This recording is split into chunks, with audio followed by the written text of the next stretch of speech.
Welcome back to the OK Not OK podcast. I am Dr. OK, and yes, today we celebrate Jade and Bianca winning the tag team titles and then defending them so we can finally move on to better business with not just the women's tag team championships, but all three tag team championships on the main roster. So let's start with the women's tag team championship. Stop. Doc, you gotta stop talking about your beloved tag team championships. I've got something much more important to say today, so you're just gonna have to get up and get out right now. Okay, fine. Just this one time. Not okay. But I'm Dr. OK. I'll give it now to the SportsZu. That's right, I'm the SportsZu. I'm taking over the OK Not OK podcast because I had a revelation after seeing NXT this week. We are going to have a bloodline transfusion all over WWE. And what do I mean by a bloodline transfusion? Well, this week on NXT, we had a NXT Tag Team Championship match with the Street Profits going to NXT for the first time in 5 years to take on the champions of Axiom because TNA's Trey Miguel and Zachary Wentz were unable to compete after Wes Lee injured Miguel. So GM Ava called in the Street Profits to take their place, and when you have a title on the line, I guess you've got to say yes to it. But somehow the Bloodline found out about this and they infiltrated NXT, and when the Street Profits were about to win the championship after hitting their super blockbuster off of the top rope, Tama Tonga came out and yanked Montez Ford's legs, causing the disqualification, and then Tonga, Loa, and Fatu all made an appearance and wrecked all 4 participants in the match. And of course, we know the Street Profits and the Bloodline have been going back and forth over the last several weeks, culminating with the Bloodline's win in an 8-man tag last week when they defeated both the Street Profits and DIY. So of course, on this week's upcoming SmackDown as the series premiere on the USA Network, well, we have Solo Sikoa taking on Cody Rhodes for the undisputed WWE Championship in a steel cage. Well, what does that have to do with this transfusion that I am speaking of?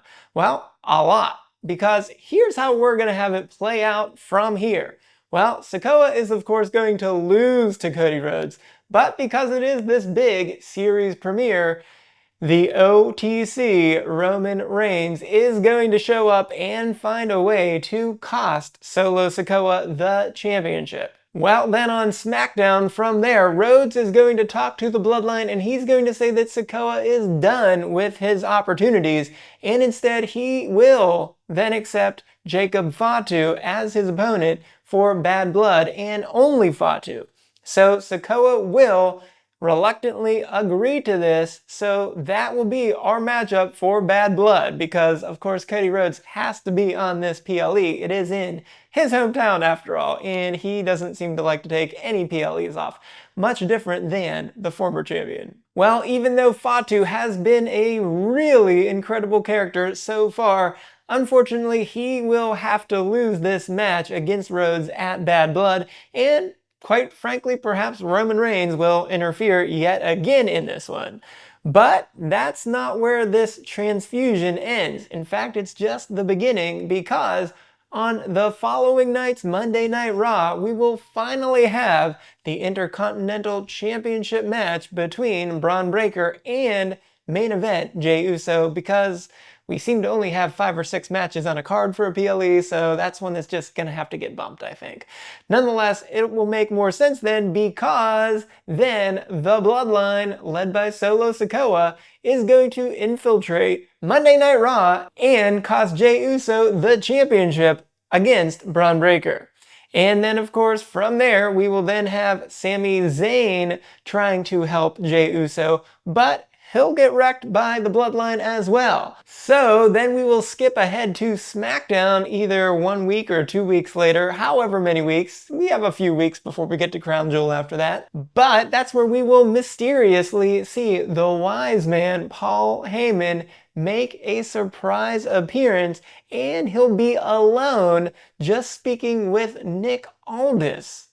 So, go to the next week's Monday Night Raw, we will have the Bloodline again infiltrate and take out both Sami Zayn and Jey Uso. But this time, it won't just be the two of them. Roman Reigns is going to make a last-second appearance and save both of them and take out the entire Bloodline. And only at that point, with everyone scattered around the ring and at ringside, we will have Adam Pearce, Nick Aldis, and Paul Heyman all come out onto the ramp, and they will announce a humongous trade that we just unfortunately never have in WWE, but we're going to need to do that for this one reason. And first, let's say that the trade will be the Bloodline and Roman Reigns and a player to be named later will be traded to Monday Night Raw for the Judgment Day and Drew McIntyre going to SmackDown. So that's a pretty huge trade if you ask me. And why are we going to this particular trade? We will have the amazing culmination of the CM Punk versus Drew McIntyre feud at Bad Blood. So what are we going to do from there? We need to somehow find a way to break them up. So, well, one, the loser could need an extended break for some reason due to some sort of injury they sustained during the match. But if not, there's really no other way to keep them apart. Whoever loses will still surely want to kill the other guy. So we need to get them apart somehow, and putting one of them in this trade makes a lot of sense. So for our purposes, I think we need to keep CM Punk on Raw, and so Drew McIntyre can be shipped off to SmackDown. Secondly, the Judgment Day. Well, we somehow need to also split up the new version of the Judgment Day and the Terror Twins. So what do we have here? I think at Bad Blood, we need to have Rhea win the championship against Liv so that the women's title can remain on Monday Night Raw. And Liv might get a rematch the very next night on Raw like they often do after PLEs, but of course, Liv will have to lose again. And surprisingly, Finn Balor just called out Damian Priest this past week on Monday Night Raw, and that seems really soon, doesn't it? It sounded like just a month ago that he was going to wait. So I guess they're ready to rush it and finish this feud by having the blow-off at Bad Blood. So if you have both Liv and Rhea ending at Bad Blood, and Priest and Balor ending at Bad Blood, I guess that's just kind of it, right? So, well, you have to split them up then at some point. So with the Terror Twins both winning, they stay on Monday Night Raw, and the Judgment Day, well, they're kind of out of luck, so they're getting shipped to SmackDown. Thirdly, of course, this gets Roman Reigns away from Cody Rhodes. Sure, we may see a rematch between those two at some point, but as I've been saying, we're looking at Cody Rhodes versus The Rock for this WrestleMania. Maybe next year's WrestleMania we can finally loop back around, but I think we're waiting even longer than that before we finally see a third match between those two. So if I'm right about that, well, Netflix sounds like it could use another top babyface on it, doesn't it now? So you've got to split up Cody Rhodes or Roman Reigns unless you're turning Cody Rhodes heel. And no, we're not doing that. So Cody Rhodes is going to stay right there on SmackDown as your champion.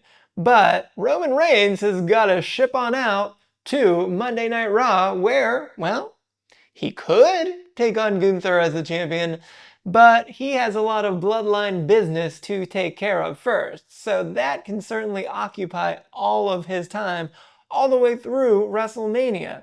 So he can do that against the bloodline on either show. So with Netflix, yeah, they want Roman Reigns.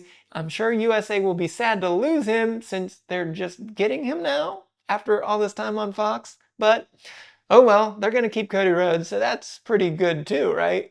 Nonetheless, Reigns needs to go to Netflix when this thing starts in January, so we've got to find a way to get him there. So a huge trade like this is going to do it.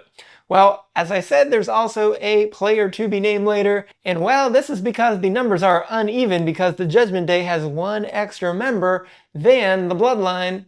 So we'll say that is specifically a female wrestler since Liv is the only female in this whole deal right now. So the player to be named is going to be Naomi, not for any other reason, but of course her husband Jimmy Uso will then soon be returning for Roman Reigns. So of course that will set up our old bloodline versus new bloodline Survivor Series War Games match 4-on-4 with Sami Zayn as the honorary Uso somehow yet again. And yeah, that sounds pretty good, right? So yeah, we have to get Naomi back with her husband. And then of course, Jimmy is just going to show up to help out the old bloodline at some point along the way. And we're set. We're off to the races. We're ready to go. And of course, lastly, Cody Rhodes versus The Rock will remain as the main event for WrestleMania, and that can just be on SmackDown. The Rock doesn't need the rest of the bloodline. If he does have the bloodline, I guess sure, that's fine. But he said that night after the last WrestleMania that he was coming after Cody Rhodes. He doesn't need the rest of the bloodline to do that. It doesn't matter if they're split apart for right now. Rock, Rhodes, this WrestleMania in the main event on night 2. There you have it. Everything's coming together, and that is how I finally saw the pieces starting to be put together by seeing the Bloodline on NXT of all places. So that gave us the opening to have them not just infiltrate NXT, but now they're going to start to infiltrate Monday Night Raw, and that's how we're going to get them all there onto Monday Night Raw permanently so Reigns can be there ready to go on Netflix the first Monday of January. Well, there you have it. That's some pretty good fantasy booking now if you ever heard it, right? We really do need some trades, and I think we're finally gonna get one, so let's see it happen over these next couple months before we get to Survivor Series. I'm the SportsZu, and this has been the Okay, Not Okay podcast.